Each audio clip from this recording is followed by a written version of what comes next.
¿Alguna vez te has detenido a pensar que esa aplicación en tu celular, esa donde hoy entras a ver memes, a insultarte con desconocidos o seguir chismes de la farándula, fue en su momento un arma de guerra militar?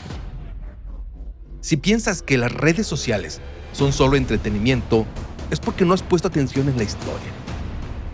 Esa red social, la del pajarito azul, Twitter, en sus inicios fue un rifle de alto calibre cargado con información. En el 2009, mientras el mundo occidental compartía fotos de su comida, en Irán, un grupo de jóvenes estaba usando esos 140 caracteres para desafiar a una de las teocracias más represivas, antiguas y poderosas del planeta. Hoy vamos a analizar cómo un algoritmo puso de rodillas a los ayatolas. Vamos a ver cómo pasamos del telón de acero de la Unión Soviética al telón del silencio y cómo ese silencio se rompió a puro golpe de hashtag. Esta historia es la primera revolución transmitida en tiempo real, sin editores, sin censura y sin piedad. Bienvenidos a Guerra de Mensajes.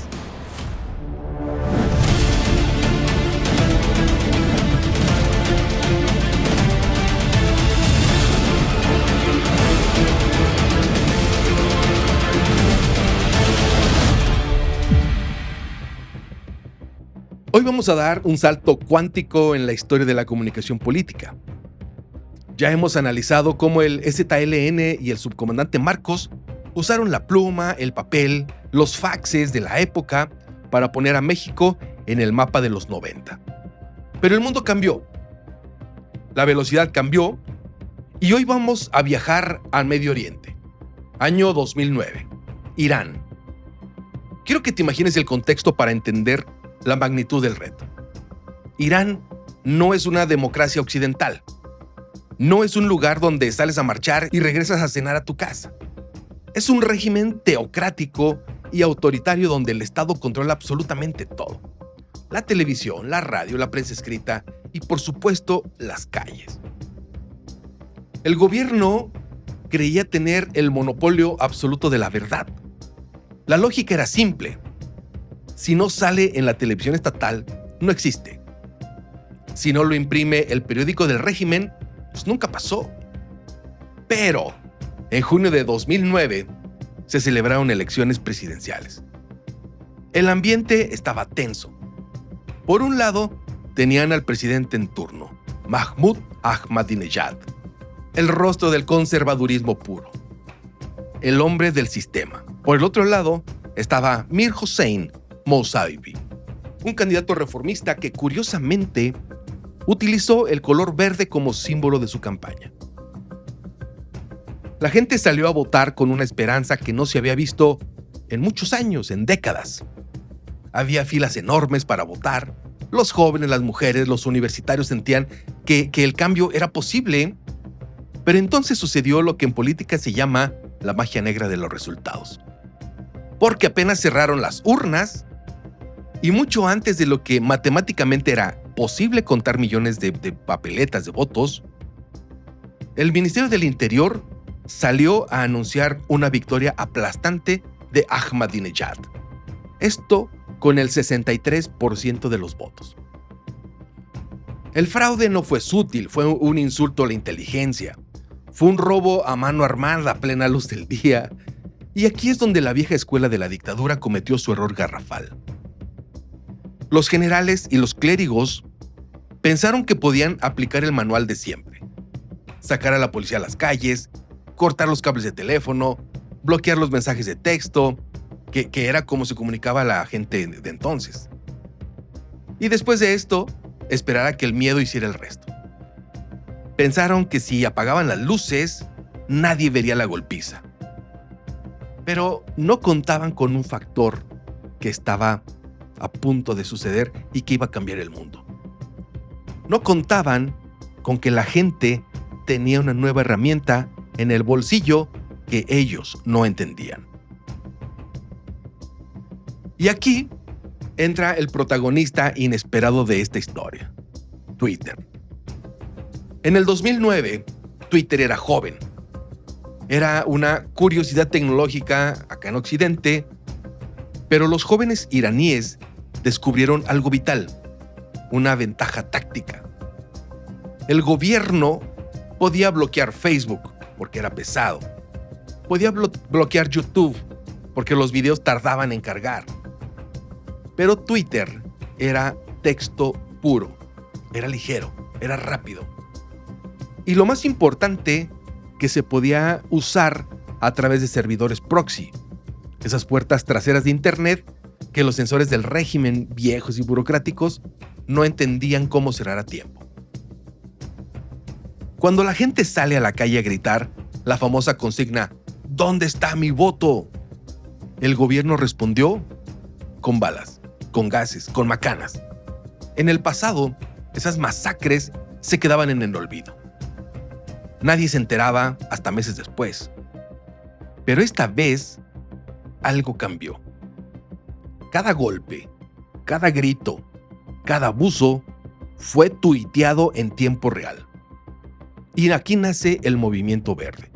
Y con él nace la primera #Revolution. El hashtag Iran Election se convirtió de la noche a la mañana en el canal de noticias más importante del mundo. Era más rápido que la CNN, más veraz que la BBC y más crudo que cualquier reportaje de guerra. Analicemos esto comunicacionalmente, porque es un cambio de paradigma total. Pasamos de una comunicación vertical a una comunicación horizontal. Antes, el gobierno, por decir algo, estaba arriba, le decía al pueblo de abajo qué pensar. Ahora, el ciudadano de abajo le contaba a otro ciudadano de su mismo nivel y al mundo entero lo que estaba sucediendo en tiempo real. El régimen pierde el control del relato. Intentaron bloquear el acceso a Internet, pero la gente y los miles de iraníes que vivían en Europa y en Estados Unidos se convirtieron en repetidores de señal. Los de adentro mandaban información cruda, fragmentada, y los de afuera la amplificaban, la traducían y la hacían viral. Fue una operación de guerrilla informativa bastante fuera de lo normal. Incluso hay una anécdota histórica que demuestra el poder de ese momento y que pocos conocen. Justo en el pico de las protestas, Twitter tenía programado un mantenimiento global de los servidores. Iban a dejar a la red fuera de servicio por unas horas para unas actualizaciones técnicas de la plataforma. Y entonces, el Departamento de Estados Unidos, el gobierno americano, contactó directamente a los fundadores de Twitter, Jack Dorsey y su equipo. ¿Qué les dijo? Por favor, no lo hagan en este momento. Esa red es la única línea de vida que tienen los manifestantes en Irán. Si ustedes apagan Twitter, ellos se van a quedar a oscuras y los van a masacrar. Imagínate nada más.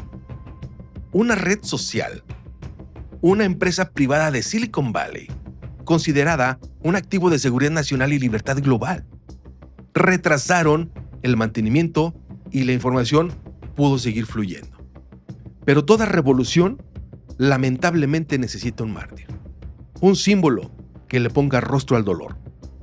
Y esta revolución tuvo uno que cambió la historia visual del mundo. El 20 de junio de 2009, una joven de 26 años, una chava, llamada Neda Agha Soltan. Ella era estudiante de filosofía, de música, una chica normal. Ella se baja de su coche para descansar y para ver un poco de lejos las protestas en Teherán. Pero ella no estaba tirando piedras, no estaba gritando, solo estaba viendo. A lo lejos, un francotirador del régimen, un miembro de la milicia Basij, le dispara desde un techo. Esa bala le dio en el pecho. Neda cae al suelo, mientras la vida se le escapaba de los ojos, mirando directamente a la cámara de un celular extraño. Alguien la grabó. Ese video no pasó por ningún editor de noticias, de esos que deciden qué es apropiado para la audiencia, ese video no se censuró por ser demasiado gráfico. Así tal cual de crudo, se subió a Twitter y a YouTube crudo, brutal, sangriento. De hecho, es la imagen que en estos momentos estás viendo, pero por respeto le bloqueé el rostro, porque si tú lo buscas en internet vas a encontrar la mirada perdida de la chica. Este video, en cuestión de horas, millones de personas alrededor del mundo vieron morir a Neda. Su rostro cubierto de sangre se convirtió en el símbolo global de la brutalidad del régimen. El gobierno intentó decir que eso era mentira, que era una actriz, que fue un error de los manifestantes, que fue la CIA. Intentaron borrar la historia por todas formas, pero era imposible. El video ya estaba en los servidores de todo el planeta. Neda se convirtió en un ícono inmortal. Y eso nos enseña una lección durísima en la guerra de mensajes. Una imagen capturada por un ciudadano anónimo tiene más poder político y destructivo que 1000 discursos oficiales. Neda deslegitimó al gobierno iraní ante la historia para siempre. Ahora tenemos que ser fríos y muy analíticos. ¿Ganó la revolución? La verdad es que no. El régimen de los ayatolás sigue ahí. Ahmadinejad se quedó en el poder. La represión física, los tanques, las torturas y las cárceles al final aplastaron los tweets. Twitter no detiene balas. El clicktivitismo tiene un límite físico. Pero, y este es un gran pero, el costo político que pagó Irán fue demasiado grande. Porque perdieron la máscara de la legitimidad. El mundo supo quiénes eran realmente. Ya no podían fingir ser una democracia islámica. Quedaron expuestos como una dictadura brutal. Y más importante aún, este evento cambió las reglas del juego para todos los gobiernos del mundo, no solo para Irán. Los dictadores, y también los demócratas, entendieron que las redes sociales no eran un juguete para adolescentes. Eran una amenaza existencial. Aprendieron la lección, sí, y la lección fue dura y oscura. Entendieron que no bastaba con censurar. Tenían que aprender a manipular. Después de Irán 2009, nacieron las granjas de bots, nacieron los ejércitos de trolls. Los gobiernos dijeron, si no podemos apagar el internet porque la economía colapsa, debemos inundarlo de basura. Vamos a generar tanto ruido que nadie sepa qué es verdad. Irán 2009 fue la prueba piloto de la guerra híbrida moderna. Fue el momento en que nos dimos cuenta de que el celular es un fusil del siglo XXI. Pasamos de la censura por supresión a la censura por saturación. Y aquí es donde quiero que reflexionemos. Hoy nos quejamos de la polarización de las redes, nos quejamos de las fake news, del odio en redes sociales, pero no olvidemos que en su origen, estas herramientas nacieron con la promesa de liberarnos, de darnos voz, de romper el monopolio de la verdad. La pregunta incómoda que te dejo hoy es, ¿qué estamos haciendo con ese poder? ¿Hemos usado esa libertad para organizarnos y exigir justicia como los iraníes en 2009? ¿O la hemos usado para distraernos, para pelear por tonterías y para ver bailes? Ellos arriesgaron la vida literalmente por subir un video de 10 segundos denunciando un fraude, sabiendo que si lo rastreaban, irían directo a entregar su vida. Nosotros usamos esos 10 segundos para ver chismes. La tecnología sigue siendo la misma. El ancho de banda hoy es más grande que en ese entonces. La diferencia solamente es la voluntad humana. En la guerra de mensajes, la herramienta no hace al estratega. En ese entonces Twitter no hizo la revolución. La revolución la hicieron personas valientes que usaron solamente esa herramienta como su radio de trinchera. No confundamos el medio con el mensaje.